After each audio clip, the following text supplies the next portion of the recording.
Dvorak. That's right. And when I say award-winning, well, the guys that you see her show up because it's a long story, and she's so good. And wow, national security, border security investigative reporter for TV, radio, and print media. And let me tell you, she's a TV correspondent at CW6 News San Diego, as well as One America News Network. And the important website for you to remember is thekdreport.com. And she streams live at periscope.com, Facebook, and YouTube. YouTube. And I'm doing the short interview here. Are you looking at it? I've got Enrique out there. I've got Eric out there. I just hope we have time to get it all through. Lady, how are you?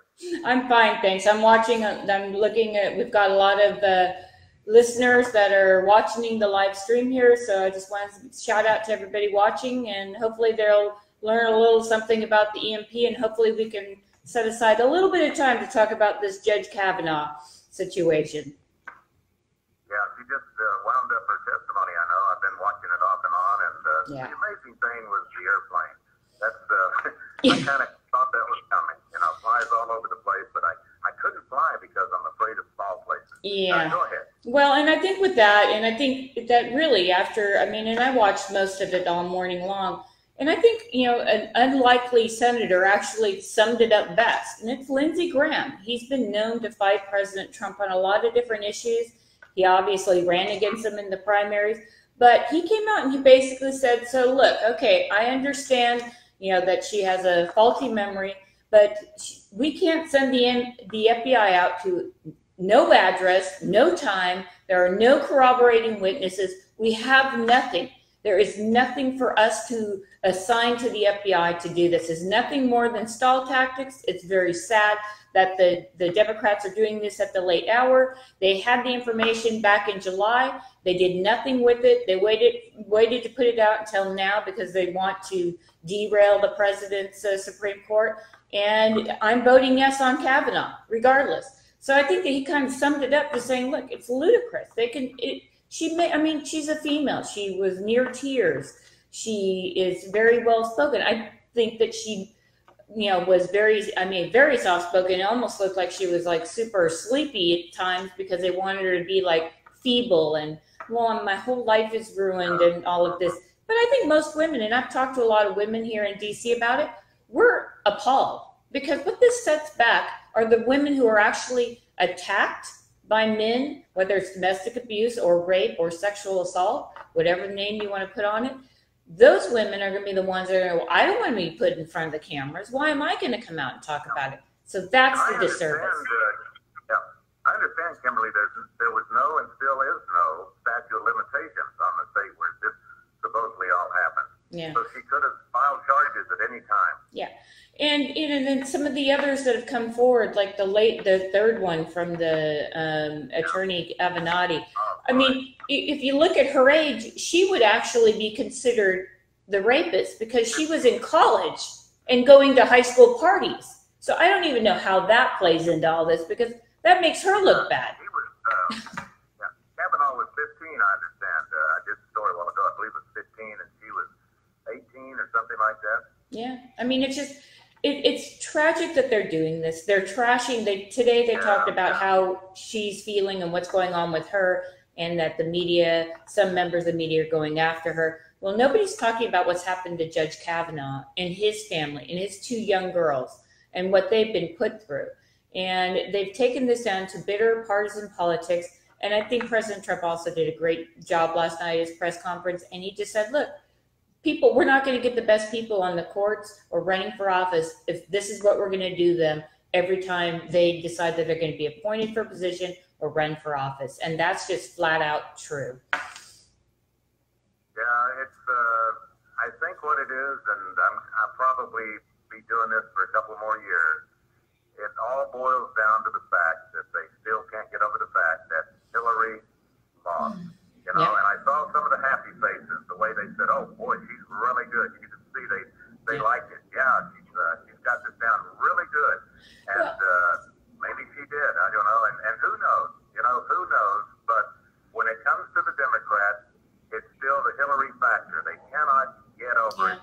And now they feel desperate. We're going to take a break.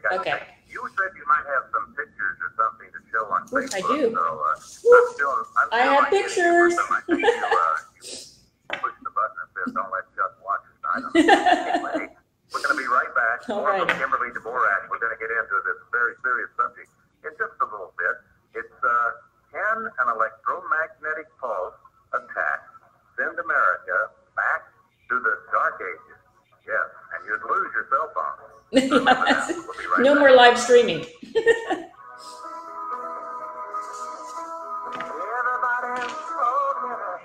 CRN Chuck Wilder with my lovely guest, Kimberly Dvorak, and I say that now because I'm getting it clear on Facebook. There she is, and she's not golfing, but boy, two serious subjects, yeah. The Ford testimony and EMP.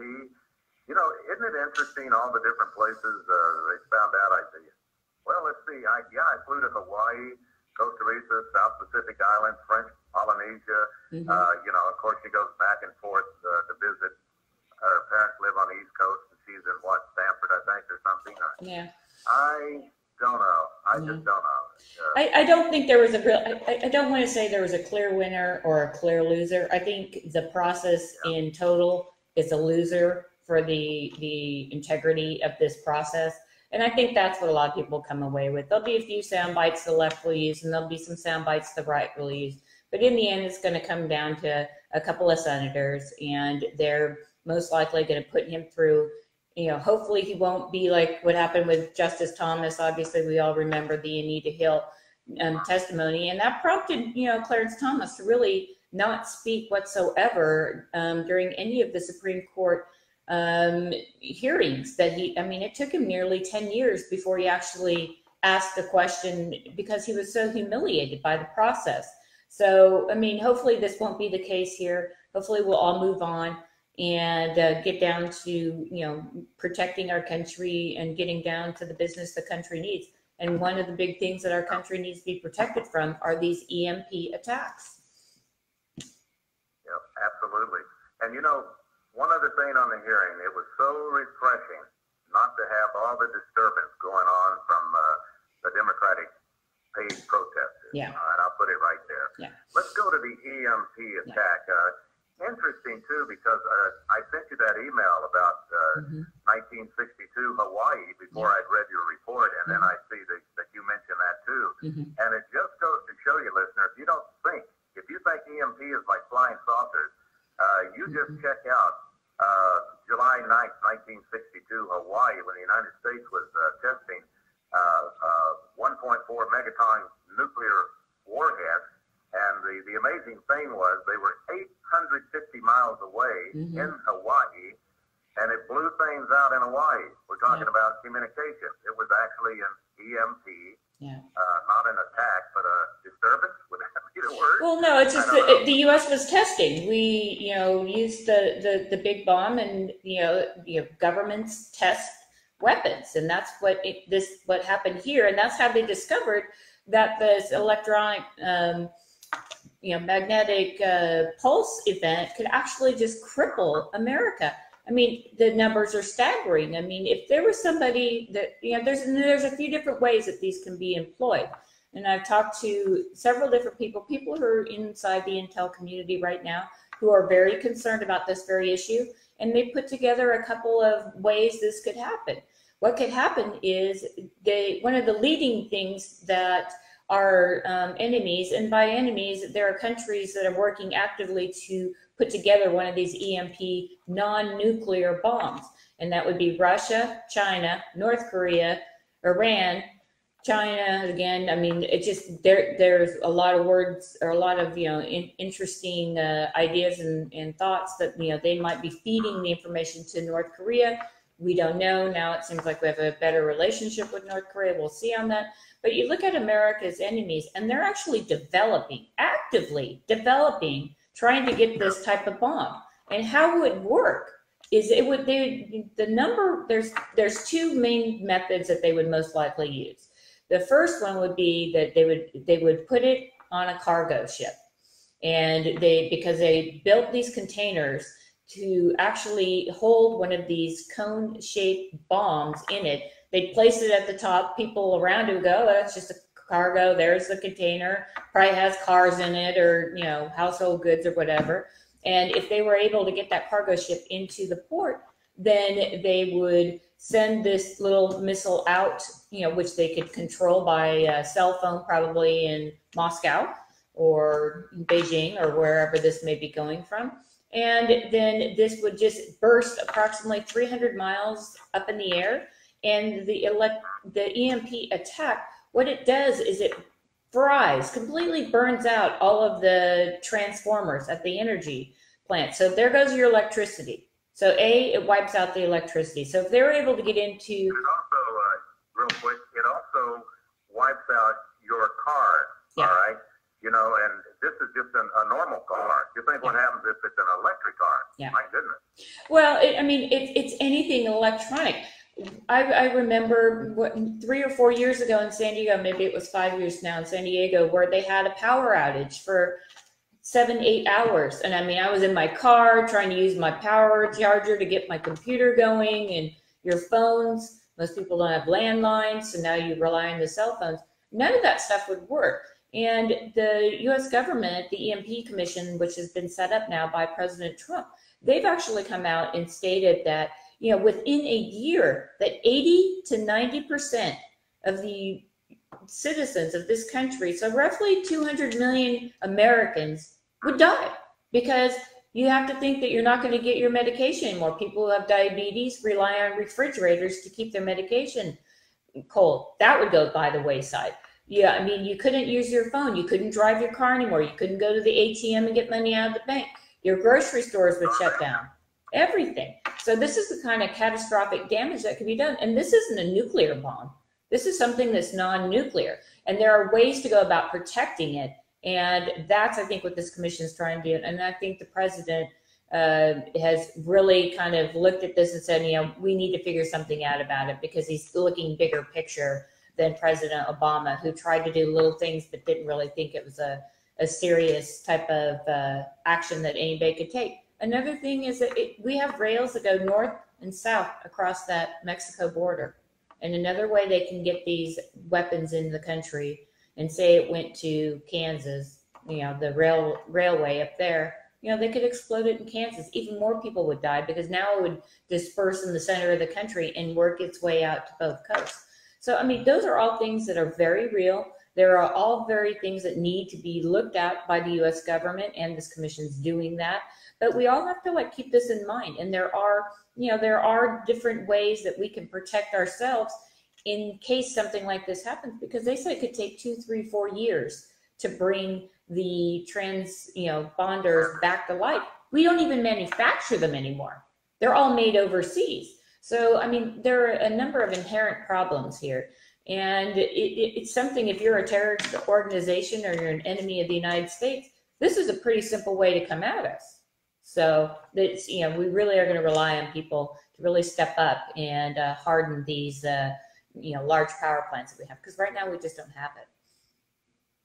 Yeah, and the interesting thing too, it's and a very apropos word is that we've been playing Russian roulette. Yeah. And say each barrel may represent 20 years, because you go back, the thing that happened in Hawaii that shows you what can happen when the explosion goes off in the atmosphere.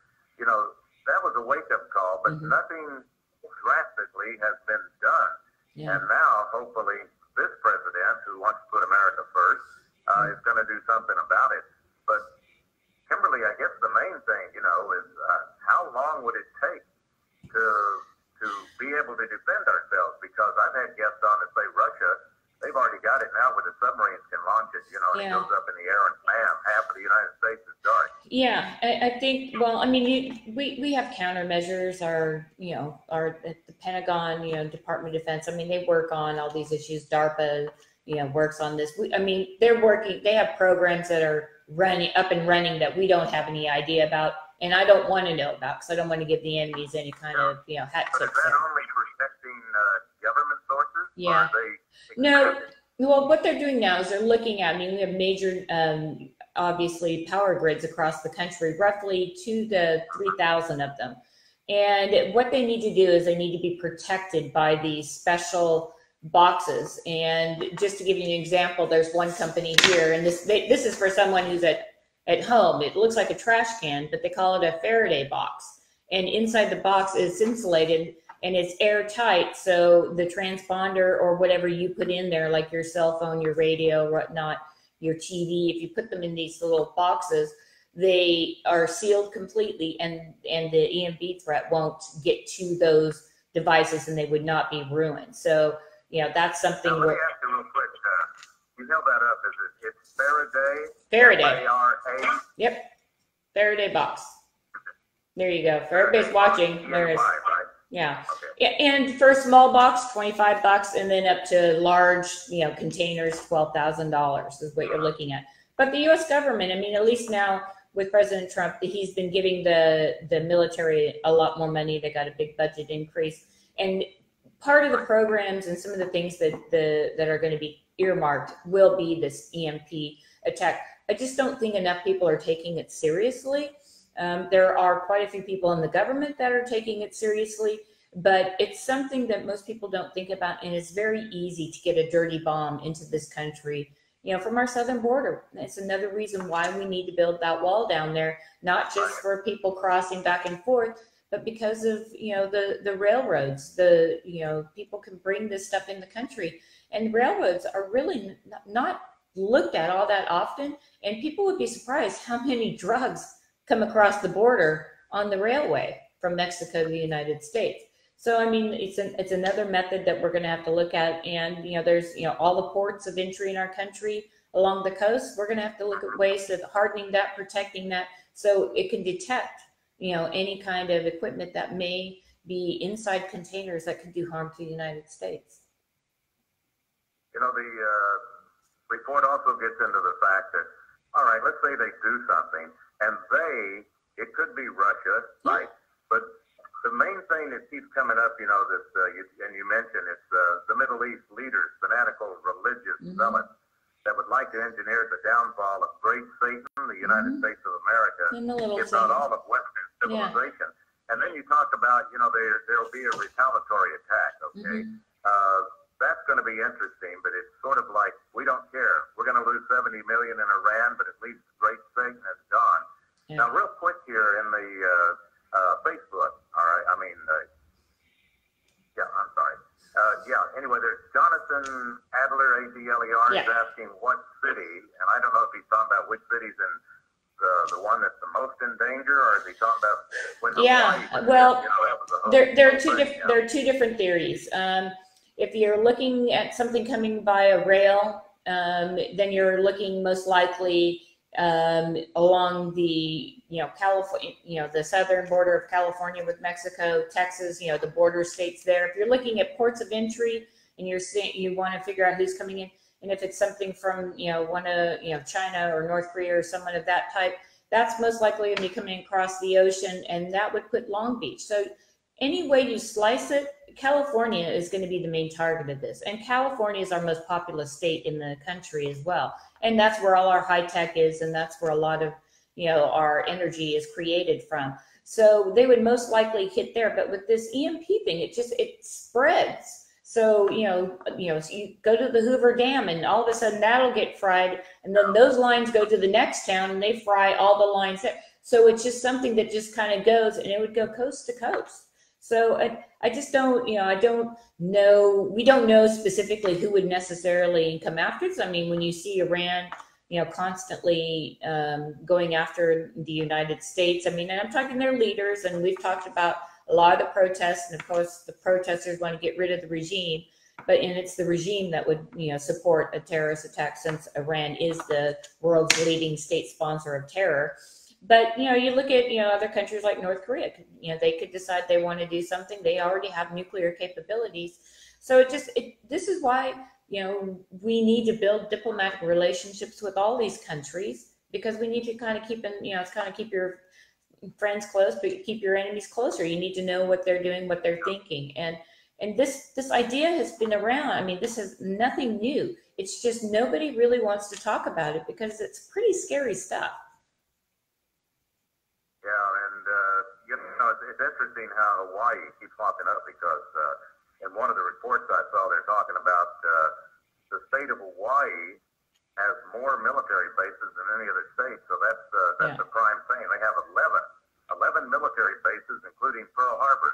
I didn't realize they had that many. I thought maybe 5 or 6. You know? Well, it's kind of our forward operating bases for the Pacific. So I mean, it's understandable because that's where kind of.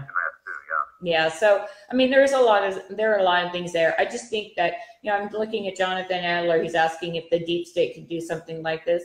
Yeah, I mean, they could do something like this, no problem.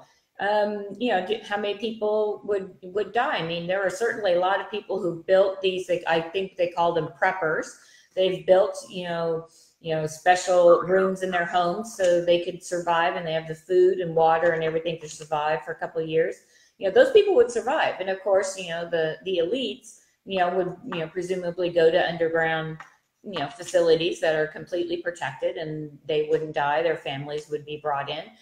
So, I mean, it's a question, I mean, you can't rule anything. I would hope to think that, even the deep state wouldn't want to annihilate the United States. But there's a lot of bad guys. There are terrorists out there training all over the globe that want to kill us, and they could get their hands on this quite easily. Yeah, I would, as we come up on this break, I would kind of rule out the deep state, because you're going to have to kill a lot of your relatives, and only if you really believe, in the Walking Dead and stuff like that. It's my son does. But I don't know. We're going to take a break, and I want to remind you that you can get all of Kimberly Dvorak's great reports. Just go to thekdreport.com. That's thekdreport.com. Kimberly Dvorak, Dvorak, and that's how you'll find her on Facebook, Periscope. She is everywhere, and it seems like you're usually touring Chuck Wilder with my guest, Kimberly Dvorak, award-winning National Security Border Security Investigative Reporter for TV, radio, and print media. And we are discussing, can an electromagnetic pulse EMP attack send America back to the dark ages? It can. And you also mentioned towards the end of this about they might be, the enemy, buying bombs that are already available. Who knows, how far? We don't know. I would suspect Iran, number one. Yeah, I would as well. I just wanted to read a quote from Peter Fry, and he's one of the leading experts on this EMP topic. And he said, today the United States and the world faces another existential threat from an electronic magnetic pulse catastrophe that can be caused by nature or man, because we can have those solar flares and something could happen from that as well. And that would topple the technological pillars of the electronic civilization as we know it, sending us back to necessarily the dark ages. Now, and his report also goes on to state that for the United States to harden all of these transformers and power electrical grids across the country, $2 to $3 billion. I mean, it's a lot of money to the layperson, but seeing how Congress spends their money out here, that's all it would take to harden those systems. Hopefully, President Trump understands the seriousness of this. He's a builder. He probably knows some good contractors, and we can get this system fixed, because this is something that the intel community worries about a great deal, because it's something that can be done quite easily. It doesn't have to be necessarily nuclear. They can use a dirty bomb. And the people that want to come after us with this would most likely be terrorist related. And they're hard. It's, we have to be right 100% of the time. I hate that saying. And they get to be, if we're wrong once, that's it. So it's a serious issue. And I think next week we'll go into, I'm going to do part 2 on this, and going into the actual, power grids across the country and looking to see what they're actually doing to harden those facilities that provide the lifeblood, in essence, for this country. I mean, refrigeration. I mean, we wouldn't cease as a country. I mean, it would be catastrophic for us if we had no power. And Kimberly, if you have, and I don't think there's a big percentage of people that are saying, hoo-hoo, nothing's going to happen, they're not going to do this EMP attack. But you brought up solar flare. And so research that, listener, if you don't think we could get the same effect that happen. And it's mean, it's not killing millions and millions of people, but it's just making it where you're going to starve to death. Like you said, you can't get your medicine, and life no longer exists if you think it's. Well, yeah, hospital. Just think about a hospital. There, I mean, the people in there would die. I mean, it's just emergency generators won't even work, correct? Yeah. Well, I mean, if they're run by fuel, they can. But when you think about it, in San Diego and that power outage, you couldn't even get gas because the gas stations needed electricity to pump the fuel. So that's what preppers are kind of doing. They have gallons of fuel set aside, so their thing. But the generators and everything would have to be in these Faraday boxes, so they didn't get the initial damage. And so, I mean, it roughly will wipe out 80 to 90% of America, North America even. So you can, Canadians would die and Mexicans would die from this as well. So it's a catastrophic thing. And the people that are most likely to do this would be terrorists. And when you talk about terrorism, you're looking at the Middle East, unfortunately. And it has no racial preference, none whatsoever. No. Hey, Kimberly, all out of time. Thank you very much. Excellent report. Kimberly Dvorak, Dvorak. And you can go to thekdreport.com. Check this out on YouTube, Facebook.